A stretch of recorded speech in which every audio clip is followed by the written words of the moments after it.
నమస్తే. Welcome to our channel.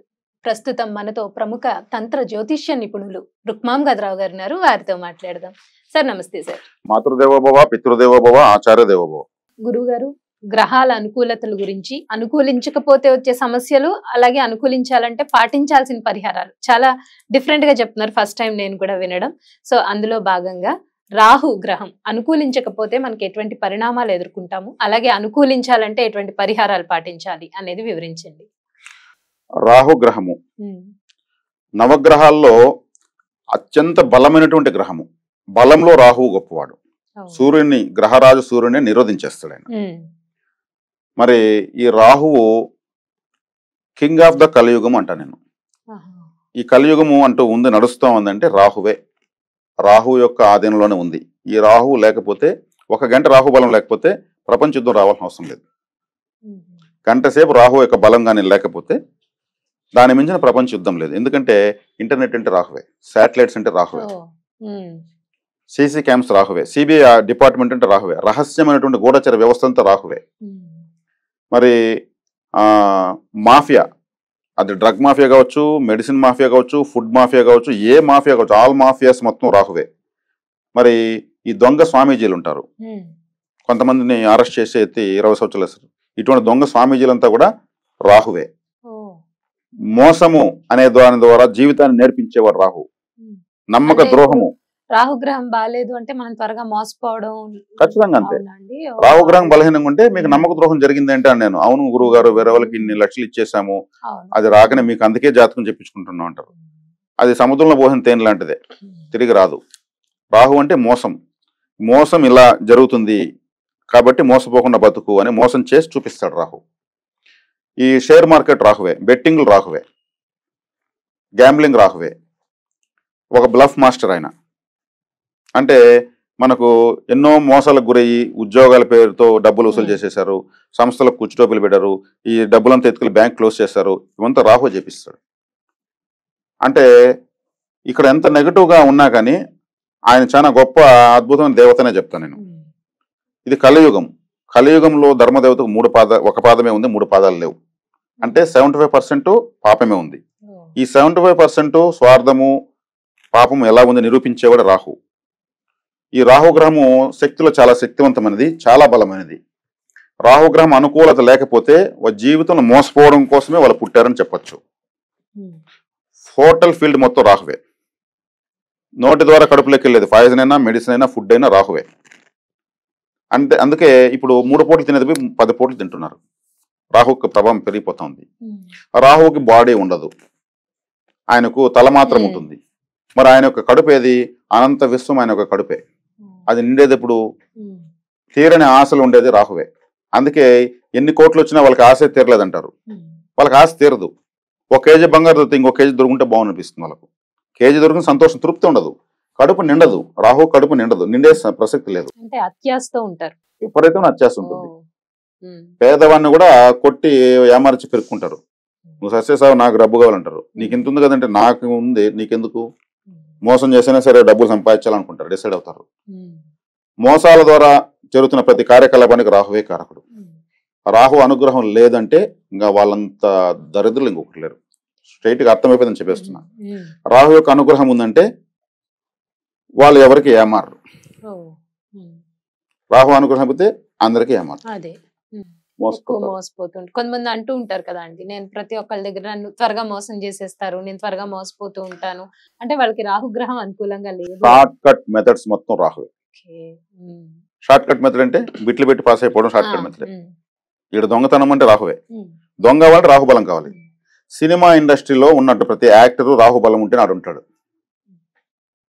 ఎందుకంటే లేనిది ఉన్నట్టుగా చూపిస్తారు కదా వాళ్ళు.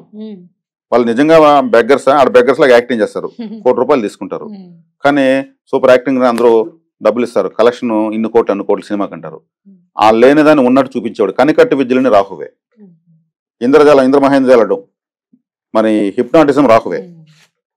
హిప్నాటిస్టు అయ్యాడంటే రాహుబలం ఉంటే అవుతాడు. విష వైద్యులు అయ్యారంటే రాహువే. అనస్థీషియా డాక్టర్ ఉంటాడు, మత్తిస్తాడు, ఆ మత్తు పదార్థానికి రాహువే. సర్ప వైద్యానికి రాహువే. మరి రాహు సర్పగ్రహమే. శాటిలైట్స్ కూడా ఇలా తిరుగుతూ వెళ్తాయి పైకి. కాబట్టి రాహు కారకత్వాలు అనేవి కలియుగం అంతా నిండిపోయి ఉన్నాయి. ఈయన గ్రహరాజునే ఇబ్బంది పెడతాడు. ఈయన అంత త్వరగా అనుకూలంగా రాడు. అనుకూలంగా ఉండి పుట్టారంటే ఇంక వాళ్ళు ఒక రీసెర్చ్, ఒక సైంటిస్ట్ అవ్వాలంటే రాహువే. పరిశోధన, అదే శాటిలైట్స్ పైకి వెళ్తాయి కదా పరిశోధనల కోసం, రాహువే. ఇప్పుడు నేను జ్యోతిషం చెప్తున్నాను, నాకు రాహు బలం ఉంది కాబట్టి నేను జ్యోతిషం చెప్తున్నా. అదే జ్యోతిషుడు అంటే తెలుగులో జ్యోతిషం, అది సైంటిఫికల్ చెప్పంటే ఒక సైంటిస్ట్, జ్యోతిషుడు ఒక సైంటిస్టే.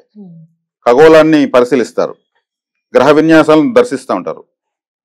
కాబట్టి రాహు అనేది ఎంత శక్తివంతమైందంటే ఇంకా గ్రహాల్లో ఈయన తర్వాతనే మిగిలిన కలియుగానికి అధిపతి అని చెప్పేసి ఏకంగా ఇంకే గ్రహానికి లేదు ఈ పవరు. రాహు శుక్రుడు కలిశారంటే గురు శిష్యులు. ఈయన రాక్షస రాజు కదా గురువు శుక్రాచార్యులు, శిష్యుడు గురువు కలిశారంటే ఇంకా వాళ్ళ భోగలాలసత్వం అంతా ఎంత ఉండదు. 4 పెన్నులు 5 పెన్నులు అయ్యే వాళ్ళంతా ఈ రాహు శుక్రులు కలిసిన వాళ్ళే. అంటే మల్టిపుల్ ఇల్లీగల్ కాంటాక్ట్స్ కూడా రాహువే సూచిస్తాడు. జరుగుతున్నాయి కదా, ఇవన్నీ జరుగుతున్నాయి. కోర్టులకు వెళ్తున్నారు, పబ్లిక్ అవుతున్నారు, వాళ్ళకి అవంతా మామూలుగానే ఉంటాయి. నువ్వు కాకపోతే ఇంకొకరు అంటూ ఉంటారు. వాళ్ళు ఆ మినిమం వాళ్ళు ఏదో సెన్స్ అనేది మెయింటైన్ చేయరు. నేను బాగుంటే చాలు, నా సంతోషం నేను పుట్టాను, నేను అలాగే బతుకుతాను, ఇంకొకరు బాధపడి నాకు సంబంధం లేదు అని స్వార్థంగా మాట్లాడే మాటని కూడా రాహువే. కపట నాటక సూత్రధారి అంటే మొత్తమే ఈ కపటము అనే దాంతోనే బతుకుతూ ఉంటారు. ఎన్ని తప్పులు చేసినా తగులుకోకుండా ఉంటారు కొంతమంది, చట్టానికి దొరకరు. ఆ తప్పు చేసి ఎలా తప్పించుకోవాలో తెలుసుకొని తప్పు చేస్తారు. ఫస్టే వాళ్ళు తప్పించుకునే తెలుసుకుని మళ్ళీ తప్పు చేస్తారు. లైఫ్ టైం వాడు తప్పు చేస్తున్నాడు, తగులుకోడు. తప్పు చేయకపోయినా ఆ తప్పు నుంచి ఎలా విడిపించుకోవాలో తెలియకుండా ఉన్నవాళ్ళు తప్పు చేయకుండా తగులుకుంటూ ఉంటారు. నేను ఏ తప్పు చేయలేదండి అంటే వాళ్ళకు ఆ చేతకంతనం ఉంటుందండి. మంచితనానికి మించినటువంటి చేతకంతనం ఇంకొకటి లేదు, మంచితనానికి మించినటువంటి శత్రువు ఇంకొకటి లేదు. కానీ రాహువు ఒక్క సెకండ్లో 100 రంగులు మారుస్తాడు. ఊసరవేలు 7 రంగులు మారుస్తుంది. ఈ రాహు బలం ఉన్న వాళ్ళని అట్లే కనిపెట్టచ్చు. వాళ్ళ మొహం ఒక డిఫరెంట్గా ఇబ్బందికరంగా ఉంటుంది చూడటానికి. అయ్యో అతను చూడాలంటే ఇబ్బంది వేస్తుంది అంటాం. ఆ రాహు యొక్క కళ అలా వస్తూ ఉంటుంది ఫేస్ నుంచి. విజ్ఞత సభ్యత ఉండదు, అసభ్య పదజాలము. ఆయన తల మాత్రం కదా ఉంది. అలాంటి వల్గర్ టాకింగ్ చేసి ఆనందపడుతుంటారు. రాహుకారకత్వాలు ఇవన్నీ అచ్చుగుద్దినట్టు తెలుస్తుంటాయి. ఈ రాహుని ఆరాధించాలంటే,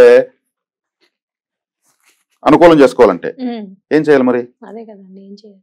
చాలా కష్టం. కలియుగానికి అధిపతి ఈయనలో శుభకారకత్వాలు ఉన్నాయి, అశుభకారకత్వాలు ఉన్నాయి. అశుభకారకత్వాలు ఎక్కువ ఉన్నాయి, భయం వేస్తుంది.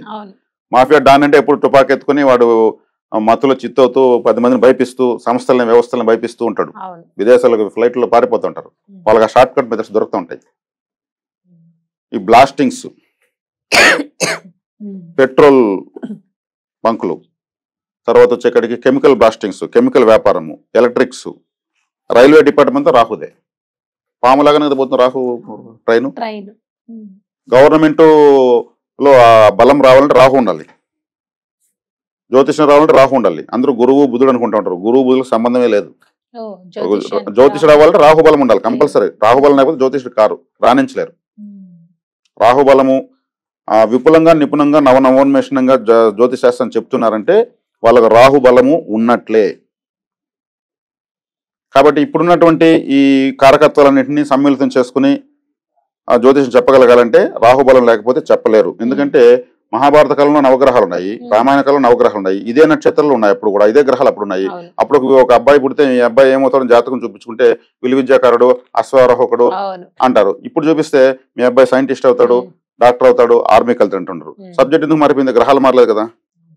దేశకాలమాన పరిస్థితులకు అనుగుణంగా సబ్జెక్ట్ మార్చుకుని చెప్పగలగాలంటే ఆ షార్ట్ కట్ మెథడ్స్ రాహు ఇవ్వాల్సిందే. ఈ రాహు కాలం అనేది ప్రతిరోజు వస్తుంది. గ్రహాలకు 7 రోజులు ఉన్నాయి. మరి 7 గ్రహాలకు 7 రోజులు ఉన్నాయి. ఈ 2 గ్రహాలకి రాహుకేతులకు రోజులు, వారం లేదు. వీళ్ళకి రోజు 1.5 గంట కేటాయించారు. ఏమార్చేదానికి రాహు అని చెప్పాను కదా. రాహు సాక్షాత్ శ్రీ మహావిష్ణువుని ఏమార్చాడు. ఏమార్చక అమృతం నాగాడు. మహావిష్ణువుని ఏమార్చాలంటే అంత అయ్యే పనేనా? ఇంక మహావిష్ణువు కూడా ఈయన ముందర ఇంకా అనకూడదు. ఆయనే ఏమార్చాడంటే విష్ణుమాయని అధిగమించాడు ఈయన. అందుకే రంగులు మార్చేవాళ్ళంటే ఈయన రూపం మార్చుకొని కూర్చున్నాడు. కాబట్టి రాహు యొక్క పరిహారం చాలా అవసరం, ప్రతి ఒక్కరికి చాలా అవసరం, ప్రతి ఒక్కరికి అవసరం. రాహు యొక్క అనుకూలత చాలా అవసరం. రాహు యొక్క అనుకూలత లేకపోతే మనకు ఒక గంట కూడా గడవదు. చెప్పాను కదా, ఒక గంట కానీ రాహు లేకపోతే కలియుగం ప్రపంచ యుద్ధం రావాల్సిన అవసరం లేదు. అణుబాంబులంతా రాహువే. అది కూడా టెక్నాలజీ, దానికి ఒక పెద్ద రీసెర్చ్, సైంటిస్టులు పనిచేస్తారు వాటి వెనకాల. ఈరోజు విమానం పైకి లేదు, సాఫ్ట్వేర్ ప్రాబ్లం అంటే ఇంటర్నెట్ పనిచేయాలంటే విమానం పైకి లేదు. మనకు ట్రావెల్స్ వస్తున్నామంటే నిద్రలేపేది ఆ టెక్నాలజీనే. కాబట్టి రాహు యొక్క అనుకూలత కావాలనుకుంటే దుర్గాదేవి ఆరాధన చేయాలి. ఈ దుర్గతులన్నీ పోగొట్టేది దుర్గాదేవి. ఆయనకు అధిష్టాన దేవత దుర్గాదేవి. కాబట్టి దుర్గాదేవిని పట్టుకున్నామంటే ఆయన ఆటోమేటిక్ గా అంటే రాహుకాలంలో అమ్మవారికి దీపం నిమ్మకాయ దీపాలు, నిమ్మకాయలతో మాల వేయడం. ఇది రోజు చేయొచ్చా? మంగళవారం, శుక్రవారం మనకు ఎప్పుడు వీలుంటే అప్పుడు చేయొచ్చు, ప్రతిరోజు చేయొచ్చు. నిమ్మపండు అంటే ఒక తాంత్రిక ఫలం, అమ్మవారికి చాలా ఇష్టం. ఎక్కువ విత్తనాలు ఉన్నటువంటి, ఎక్కువ సీడ్స్ ఉన్నటువంటి పండు ఎక్కువ ఫలితాన్ని ఇస్తుంది. దానిమ్మ, గుమ్మడి, మరి ఈ నిమ్మలో గింజలు 2-3 ఉంటాయి అంత ఉంటారు కదా, లేదండి పొరలుగా ఉంటాయి కదా, అవన్నీ సీడ్స్. కొన్ని వేలకు వేలు. అదే ఆలోచిస్తున్నా, నిమ్మకాయలో గింజలు ఏంటి 2-3 కదా కనిపిస్తాయని. ఓకే, ఆ చిన్న ఉంటాయి కదా, అవన్నీ సీడ్సే లెక్క. తేనె పెట్టా, అందుకే తేనెను అభిషేకం చేస్తే కొన్ని వేల సీడ్స్ లోంచి ఆ తేనె వస్తుంది. ఇవన్నీ అద్భుతమైనటువంటి ఫలితాలు, దైవ ఫలితాలు. దైవానుగ్రహం రావాలంటే ఇదే. అందుకు నైవేద్యం ఇవి పెట్టాలి. ప్రకృతి వండిన వంట ఇవంతా. మనం దేవతలు తినేంత గొప్ప వంటను మనం వండలేం. కాబట్టి ప్రకృతిలో ఉన్నటువంటి అద్భుతమైన ఫలాలను మనం సమర్పించాలి. కాబట్టి గుమ్మడికాయలు, నిమ్మకాయలు, కొబ్బరికాయలు దేవతలకు చాలా ఇష్టం. తాంత్రిక ఫలాలు అవి. నిమ్మకాయలు ఏకంగా మాల వేసేస్తారు అమ్మవారికి. అప్పుడు ఎంత ఫలితాన్ని మనకు తిరిగి ఆమె ఇస్తుంది. ఒక నిమ్మకాయని మనం బయలుదేరుతూ వెళ్తూ ఒక జోబులు వేసుకుని వెళ్ళి మళ్ళీ తిరుక్కు ఇంటికి వచ్చినాక దాన్ని అలా పారేయచ్చు. మనకు తోడు అది మన నెగిటివిటీ అంతా లాక్కునేసి ఉంటుంది. అది నిమ్మకాయ మంత్రించి ఇచ్చాడు, నిమ్మకాయ మంత్రించి ఇచ్చాడు, దాన్ని ఎనర్జీ చేసి ఇచ్చారని కదా, అది తంత్రఫలం, అది మ్యాజికల్ ఫ్రూట్. అది పోతే ఎవరైనా చేసుకోవచ్చు. బ్యాగ్ ఒక చిన్న లెమన్ తీసి బ్యాగ్ లో వేసుకుని వస్తా ఉంటే అది మనకు ఒక సెక్యూరిటీ గార్డ్ లాగా, ఒక బాడీ గార్డ్ లాగా ఉంటుంది. చివరిలో పోతే పారేసేయాలి. అంటే మన నెగిటివ్ అంతా అది మ్యాగ్నెట్ లాగా తీసుకుంటుంది. దాన్ని మళ్ళీ పారేయాలి. వేయాలనుకుని వీళ్ళు ఒక నిమ్మకాయ చేతిలో పెడతారు. నిమ్మపండు అంటే ఆ నిమ్మపండుతో రాహు అనుకూలం చేసుకోవచ్చు. ఆ నిమ్మపండు ఎవరి దగ్గర ఉంటే రాహు వాళ్ళకి అనుకూలంగా ఉంటాడు. ఇతని దగ్గర మనకు ఫేవరెట్ ఫ్రూట్ ఉందని ఆ నిమ్మకాయలు దీపాలు పెడతారు, నిమ్మకాయలతో మాల వేస్తారు, నిమ్మకాయని తీసి కిందకేసి తొక్కుతారు. కాబట్టి సింపుల్ గా రాహు యొక్క పరిహారము ఈ యొక్క దుర్గాదేవి ఆరాధన. తర్వాత రాహు సర్పగ్రహం అన్నాను, రాహు ఫుడ్ కారకుడు అన్నాను. రాహు యొక్క ఫుడ్ ఏది? ఆయన కారకత్వం చూపించేది పరోటాలు. పరోటా పాములాగా చుట్టుకుంటుంది, పొరలుగా. చూసారా మీరు? దాన్ని మనం తినకూడదు, దానం ఇవ్వాలి. సేమియా తినకూడదు, ఉప్మా, పొట్లకాయ తినకూడదు, ముల్లంగి తినకూడదు, మురుకు తినకూడదు అంటే జంతికలు, జాంగరీలు తినకూడదు, జిలేబీ తినకూడదు, Maggi noodles, Yippee noodles type ఉంటాయి, నూడిల్స్ లాంటివి. పాములాగా డిజైన్స్ ఉండే షర్ట్లు, డిజైన్స్, డ్రెస్సులు వేయకూడదు. రాహు అవయోగంగా ఉండేవాళ్ళు, యోగగా ఉండేవాళ్ళు వాటిని అన్నింటినీ స్వీకరించవచ్చు. యోగగా ఉన్నాడు, అవయోగంగా ఉన్నాడు, దానం చేస్తే మంచి. ఎవరు దానం చేయాలి? పరోటాలు, 2 పరోటాలు, ఒక వాటర్ బాటిల్ బిచ్చగాళ్లకు ఇవ్వడం వల్ల వాళ్ళు కీటక సన్యాసులు ఉంటారు. వాళ్ళు పాములాగా తిరుగుతూ ఉంటారు, ఒక చోట ఉంటారు వాళ్ళు. రాహుకేతుల యొక్క దీంతోనే వాళ్ళు అలా తిరుగుతుంటారు, పాముల్లాగానే. వాళ్ళకి ఇవ్వడం, వాళ్ళు తినడం వల్ల ఆటోమేటిక్ గా మనకు రాహుగ్రహం అనుకూలం అవుతుంది. మస్కిటో కాయల్స్ ఉంటాయి, మురుకులాగా, పాములాగానే చుట్టుకుంటాయి. అవి వెనుక నుంచే కాలుతాయి. సర్పగ్రహాలు వెనుకనే తిరుగుతాయి. అది కాలు బర్న్ అవుతుంది. మనకు అనుకూలంగా ఉంటే ఎలా ఉంటుంది, అనుకూలంగా ఉంటే ఎలా ఉంటుందని చాలా అద్భుతంగా వివరించారు. అలాగే ప్రతికూలంగా ఉన్న వాళ్ళు పాటించాల్సిన రెమెడీస్ కూడా చాలా చక్కగా వివరించారండి. ధన్యవాదాలు.